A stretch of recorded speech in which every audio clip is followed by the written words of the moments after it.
LSU team preview. Lane Kiffin's LSU team preview. Never thought in a million years the words would come out of my mouth, and yet here we are. Let's set the stage here. What does it feel like with LSU? What's the general feeling? The general feeling is the Brian Kelly era didn't work out. That's not a feeling, that's reality. So you get eliminated from the poker tournament, but then you say, no, we ain't done. And then you just buy right back in and you go for it. And LSU's going for it. And there's no need to apologize or feel bashful about it because that's the world we live in right now. And what you can do is you can go hire the best head coach out there, and you could pour a ton of money into a recruiting class and a portal class, and you don't have to wait 3 or 4 years. This is not the old school. This is the modern age. And everybody feels that. So there's the flash, like Hollywood glitzy, headline-y type stuff. And then there's the football stuff. And in a weird sort of way, the football stuff, to me, is a lot more shiny than the off-the-field stuff because of the way that this team was put together. So Sam Leavitt at quarterback is the focal point here. Number 1 quarterback in the on-3 transfer portal rankings, multi-year starter at Arizona State. And, in spring, you're talking about the foot injury that he's coming back from, but he's been full go in fall camp. So, that's something I actually thought we'd be talking about a lot more by fall camp, but we're not. It's done, so he's good to go. So that's the sweat off the brow part 1. 3 things I think I know about LSU. Number 1, the run game just flat out cannot be as bad as it was last year. A lot of times things go decently, and fans say, oh, this couldn't be worse, and they're wrong. But in this case, it really can't be worse. LSU was the worst rushing outfit in the SEC last year, 126th overall in rush yards per game. Just unfathomably, mind-bogglingly bad. It's tough to say. I never have to say it. So the good news, and this is very good news, is if you look at Lane Kiffin's 6 years at Ole Miss, combine all of them, no team had more rush yards in the SEC than they did. So he's going to run the ball. If not immediately, then eventually. But I think immediately there'll be an uptick here. And it's important because if you look at Sam Leavitt's success at Arizona State in 2024, a pretty balanced offense was a key there. So that run game's going to improve. Just how much does it improve? Another thing I think I know is there's no bigger goal line threat from a pass catcher perspective than Trey'Dez Green. Trey'Dez Green is if you've got someone who's never really watched football and you want to blow them away, sometimes you'll show them like a big left tackle or something like that. You show them Nick Harbor at South Carolina. Show them Trey'Dez Green, and they'll think, what, that's a real person? 6'7", 237, and he moves like that? He only had 33 receptions last year and still led the team in touchdown receptions. So I don't know how much I would bet on that increasing, but like 50 receptions, 60, I don't know.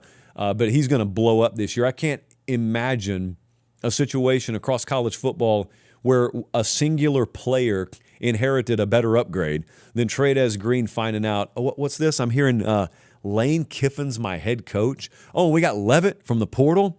Well, that's wonderful. That's awesome.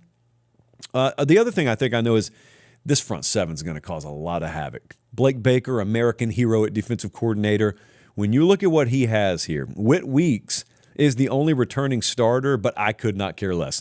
This unit is going to be very nasty. And you went to the portal and you upgraded with like Yaman Mielen, Malik Blockton comes in, Jordan Ross, TJ Dottery. But what they also did, and this is going to matter early in year 1, is they hit on this freshman class. Deuce Geralds, Richard Anderson, both immediate impact guys on the interior of the defensive line. Lamar Brown at edge already pushing for starting reps. These were guys that are very, very heralded coming out of high school, and yet I remember the retort was, yeah, but come on now. Year 1 true freshman guys up front defensively in the SEC, that's not going to work. Hey, they haven't played the games yet, but it sounds like through practice, it may work at LSU. So here are the things I want to know about them. Take the wide receiver group.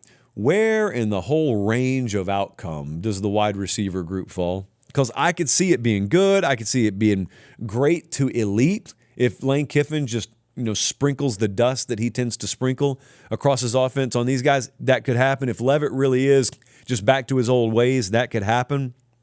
But there are a bunch of players here. There are a bunch of names here. There's not a ton of proven production, which doesn't necessarily mean I doubt them. It just means you could see a much wider range of outcomes. I could see the room being anywhere from the best in the league to a net disappointment. And that's just a huge question mark for me personally. Like Eugene Wilson's a guy who transferred in here.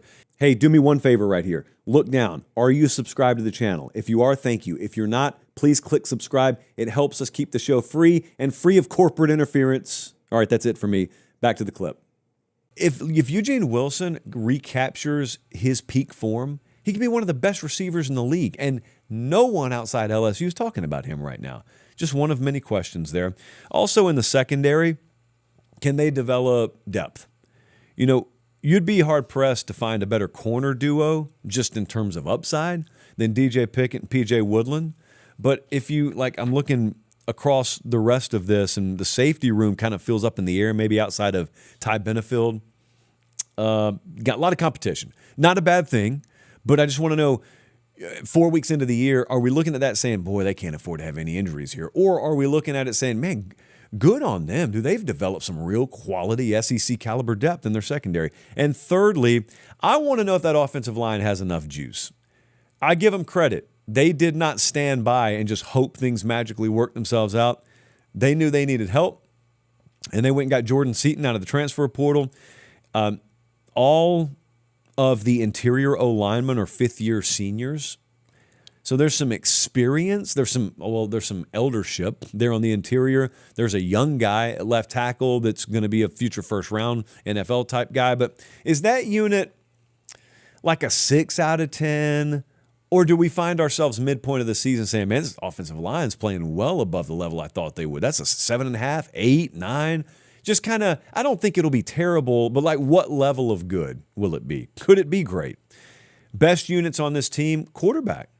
Quarterback because of Sam Leavitt, again, if he reemerges sort of back to his pre-injury form, but also Hussan Longstreet in that room is not the worst situation in the world to have if you need depth, if you have to go to a backup. But the edge position here, I do not expect them to be 66th in FBS in sacks per game this year. I'll say that.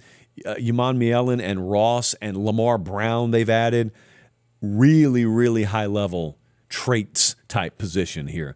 Those three are going to tee off, man. Like Clemson goes down there in week 1, good luck. Good luck to anyone that has to face that team this year. If we're circling a breakout player, I'd say Dylan Jones at running back. They hadn't had a 1,000-yard rusher at LSU since 2021. That was Ty Davis-Price. And Dylan Jones is a transfer from Wisconsin. He was injured last year, but sort of emerged as RB1 throughout fall camp. And Harlan Berry is there, Caden Durham there. I think that if he stays healthy, you could see him. You could see them try and use Dylan Jones sort of in that like Kejuan Lacey type role, not doing the whole comparative player versus player thing. But if that's true, you may be looking at a 1,000-plus yard rusher here. The other breakout players like Deuce Gerald's and Richard Anderson at defensive tackle. You could throw Lamar Brown in here too, but I'm really just honing in on Anderson and Gerald's. It's just so surreal to see multiple players at that position pushing for early starter reps in their true freshman year. I don't know what much more there is to say about that. The schedule breakdown, it's kind of difficult because every SEC schedule will be some degree of difficult. But by SEC standards, 11th in the SEC. They got a good test against Clemson in week 1, but they get them at home. It's kind of a tale of two seasons, really, because there are 3 games in their first 4 games that are losable. Clemson, at Ole Miss, A&M. And then they'll kind of, I think, disappear maybe off the national radar for a second, and then they're coming back with at Auburn, Bama, Texas, at Tennessee, at Arkansas.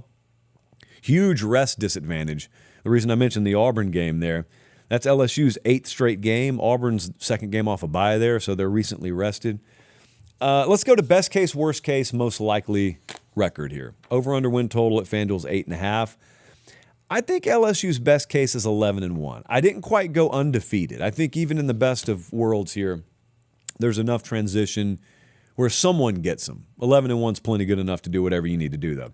Worst case would be it does not come together and the schedule bites you. There's probably injury here, maybe at the quarterback position, and 5-7 is if it totally bottomed out. But if you thread the needle, what is the most likely record outcome here?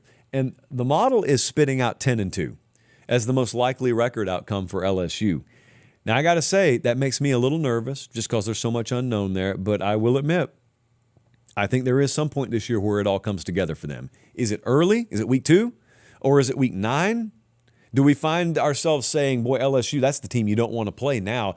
Too bad they lost a few games early. Or is it just clicking early and we're saying, man, that team could win a national title this year?